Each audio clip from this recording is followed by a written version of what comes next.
What's up everyone, it's B the Installer, and I'm here to tell you what I think are the best TVs in 2022, and Best Buy is sponsoring this video where all of these TVs are available, all the ones that I wanted to consider, all the ones that won. So let's go to bestbuy.com and click on the top deals, which is where you should go if you want to find some of these top deals, and we'll get into the best TVs in 2022. And starting out with the best budget TV in 2022, I think that is the Hisense U7H. This is a fantastic TV. I was very impressed with the quality of this TV, the fact that it has the same operating system of the Sony, the Google TV OS, and the fact that it's very low priced for these larger TVs. What I really like about the U7H is that if you watch sports or traditional cable, this TV is amazing and is more than enough for almost all people. You have a TV that's much brighter than the competition in this area, and it does have full array local dimming, so you get very bright highlights where you still get very good contrast, which is something that most of the TVs in the bigger brand names don't have at this price point. And if you want to talk about HDR movies or TV shows that you might watch, HBO Max, all those kind of things, this TV still looks great. And again, there might be ones that are a little bit better, but twice the cost. And at the 75-inch size, you're talking about $10.99 for the price, which I think is a really good deal and is a no-doubter in my opinion. And if you were to consider a TV in the budget-friendly mode, maybe under $1,500, the only other thing I can think of is maybe the Sony X90K, but that's $400 more expensive than the Hisense. And again, this has the same Google TV OS as the Hisense, but I think the Hisense is better with regards to its local dimming. I think it's a little bit brighter or a little bit more even of a picture quality. And the fact that you say $400 is a big deal in my book. Now, most fans of Sony TVs would say that the motion and processing is better on the Sony, which may be true, but overall, I think the Hisense U7H is my preferred TV for the best budget TV. And I don't know if I'd consider $1,500 a budget TV anyway. So $1,100 or less, Hisense U7H is the winner. And I had considered talking about the 65-inch Hisense U8H, which is a mini LED from Hisense, but I consider that more of a premium TV. I think that this competes with the absolute best LED TVs out there, and so I didn't consider this as a budget TV. And in addition, if I had to compare this 65-inch U8H at $9.99 versus that 75-inch U7H at $10.99, I think getting the TV that's 10 inches larger for an extra $100 is probably worth it more than the mini LED aspect of the U8H, even though I think that's fantastic TV and I'd highly recommend it. I'm just saying if you have room for a 75-inch TV, I would go with this because I believe that the 75-inch of the Hisense is another $400 as well. And so now we're talking about the same price as that Sony, where I think this is definitely better than the Sony. There also might be some stock issues with this TV at the time of making this video, but yes, this Hisense U8H is great. But if I had to pick my favorite TV of the LED type, which is the second category I'm going here, is the absolute best LED mini LED TV, I would go with the Samsung QN90B Neo QLED because that was the best experience that I had with any LED TV all year. I had the 85-inch, so I'll talk about that, but it was just amazing, amazing highlights, extremely bright TV, fantastic gaming, and when we put on things that typically challenge mini LED TVs, the QN90B seemed to take it all in stride. I watched a lot of widescreen movies, we watched a lot of dark scenes, and the ability for the QN90B to dim areas but have other areas very bright was amazing. And it's the second year that we've had a Neo QLED mini LED TV from Samsung, and I felt it was just a lot better than last year. It didn't crush the highlights so much, the detail was more evident, and I just really like this TV. So my winner for overall best LED or mini LED TV was this QN90B from Samsung. Some people might say, well, what about the Sony X95K Mini LED TV, which I thought was nice, but I just thought this first year for mini LED for Sony wasn't as good as I thought it might be. It didn't have as many dimming zones, it wasn't as good handling the blooming effects, and overall I just preferred the QN90B over that. And the same thing goes with the LG QNED 85. They were thinking about having the QN90, the QN99 come out again this year, but they ended up scratching those, so the QNED 85 was the only one to consider in this category, and I just didn't think it was anywhere good as this QN90B from Samsung. But if we're talking about about best overall larger TV,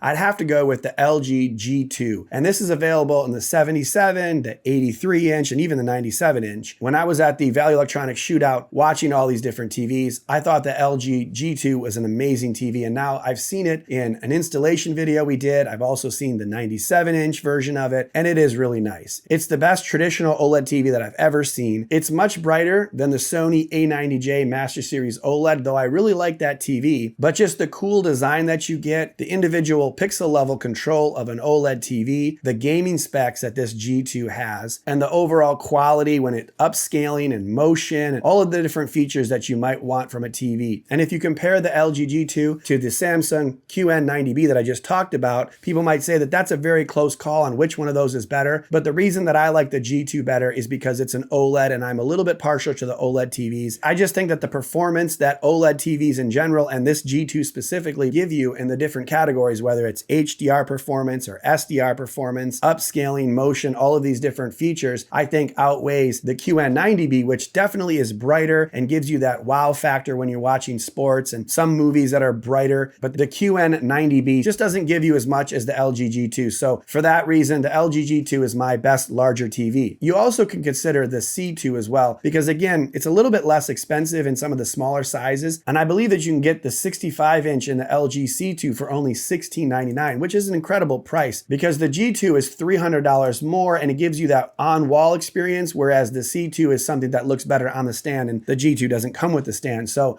if you wanted something that's almost as good as the G2, everyone knows the C2, amazing gaming features, very nice OLED TV. And again, this year, the C2 was as good as my A90J when comparing them. So if you're not going to wall mount the G2, then you can get this C2 at the same thing, the 65, the 77 inch, and the 83 inch. So that is another option. And if you really like OLED TVs, but you're more of a Sony fan, then there is the A80K from Sony this year that does come in the 77 and 65 inch. However, I was a bit disappointed that they didn't come out with a Master Series or a higher quality traditional OLED TV. They have this as kind of the second best in their category. And some people had said that this was not quite as good as last year's version, the A80J. So it's still a very high quality TV, top 3 or 4 TVs in the world. But you know, you have that LG C2, you have the G2. So this is just something to consider if you're a fan of Sony's, but I'm going to get to a Sony in just a bit. So let's hold on for that. But before I get to the best TV overall, I did want to mention that I also had a category of best enormous TVs because I did have an opportunity to look at all of the major large TVs over 90 inch and I was pretty impressed. As it stands, obviously the best overall 97 or 98 inch TV is likely the LG G2. Extremely impressive TV, has all the features of the G2 that I spoke about earlier. Pixel level control, amazing HDR performance, amazing gaming, great upscaling, and all on a 97 inch panel. So you can't really complain about it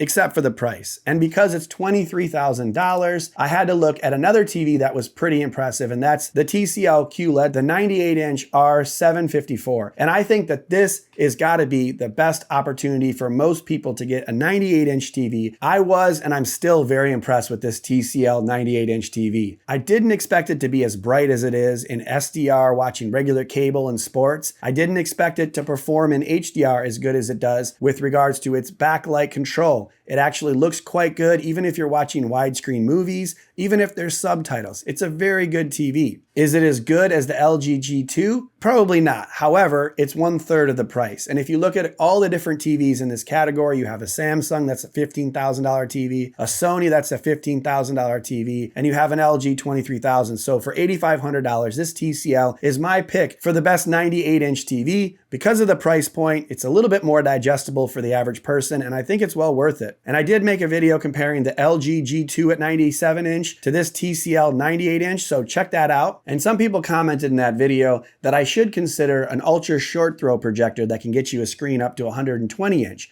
which I did. And one of them that I have in the house right now is a CineBeam 715Q, which I think is actually pretty nice for the price and the size. You can get that for $2,500. You can save $500 right now. And you know, it's not as bright as the QLED or the OLED in a brighter room, but if you have a darker room and you want to get that large format size on a better budget, you know, this is a good opportunity to check out the CineBeam series. They have another one that's like $5,000, which is a lot brighter, but again, that price point takes you back up toward those TVs. So, if you're going to pay $10,000 or $8,000 for a 98-inch TV, you should definitely consider an ultra short throw and see if that could be something that you could do in your house. And that brings us to the best overall TV in 2022. And I thought there were 3 finalists in this category. I thought the G2 from LG was very good. I thought the Samsung S95B QD-OLED was very good. But in the end, I think it goes to the Sony A95K Master Series QD-OLED. This TV is what won when we put all the 65-inch TVs up next to each other in the 4K shootout by Value Electronics. And I think for a few different reasons, it really is the best TV when you consider 65-inch or smaller. The first reason I think is it has the best HDR performance. QD-OLED allows you to get a little bit brighter, but still maintain the perfect contrast by having pixel level control. So that's definitely a benefit. And then you get fantastic processing and upscaling from that awesome XR processor that Sony uses. So whether you're watching HDR or just your normal cable or sports, it looks amazing on the A95K. And I think it comes with the best operating system, which is the Google OS TV. So you add all those factors in, it does have the new Bravia cam, it does have a smaller backlit remote, which I think is the best remote in the industry. A lot of reasons why I think this is the best TV. But I would have to say that this TV is still $3,000. But because that price is so high relative to the other TVs in this category, I do think that you should consider the Samsung S95B, because some would say that this is as good or better than the A95K. And that's because this shares a lot of those common QD-OLED features, like the ability to get super bright and also have the pixel level control. And something that I didn't mention with the A95K, but both of these TVs have, is a very uniform screen. The uniformity on these QD-OLEDs is better than traditional OLED TVs and a lot better than QLEDs or mini-LED TVs. So that's something to consider. And this Samsung S95B is considered one of the best gaming TVs, if not the best, in the world. So you have a lot of things to think about. And in addition to all those factors, this 65-inch is only $1799. So that's actually $1,200 less than the Sony A95K. So can you justify paying almost 2 times the price to get the Sony A95K over this S95B? I would have to say it's very difficult to do. The only downside for me with this Samsung was that the Tizen OS operating system was a little bit sketchy when I got it early in the year, and a couple of the motion issues didn't seem to be worked out with regards to Samsung having their first OLED in quite some time. I feel like Samsung has really good motion control on their QLEDs, but this OLED was a little bit more difficult for me to set how I like it. But assuming those factors had been fixed over the course of the year, a lot of people really like the Samsung S95B, and with it being $1799 versus $2999 for a 65-inch, I would have to say that this is a very close second. If not, maybe it's the best. Let me know what you guys think in the comments below. S95B or the A95K? Actually, let me know about any of these TVs. Questions, comments, all that. You can find all the links in the description. And of course, if you buy one of the TVs from the links in the description, we get a small commission that helps us to continue to make good content and buy new TVs for next year. So I appreciate it if you consider clicking the links below. And lastly, before you go, I wanted to mention the benefits of the Total Tech membership. If you're like me and you buy a lot of products at Best Buy, then having that extended warranty is always something that gives you that peace of mind. And knowing that you get free Geek Squad support is a great benefit to have, along with free 2-day shipping on most products if you order them off the website. But there are 2 things that really seal the deal for me. One is that you get 60 days to return a product versus the 14 if you don't have the Total Tech membership. And I think 14 days is still good, but if you're looking at something that's going to be in your house for many years to come, a 60-day return policy is great, because by 60 days, you really know if it's going to work for your family or not. And last but not least, you get 2 years coverage on all the products that you buy. So that's really the main reason that I buy this. Most of the time, if I have issues with the product, it's after that initial 12-month period. So now you have another year or 24 months coverage. And I really think that that's a great benefit and a reason that I would consider getting a Total Tech membership. And you can find a link in the description for the Total Tech membership below, along with all of the TVs, as I mentioned before. And again, let me know if you have any questions or comments. Smash the like button on your way out, subscribe, ring the bell to be notified, and I'll see you on the next one.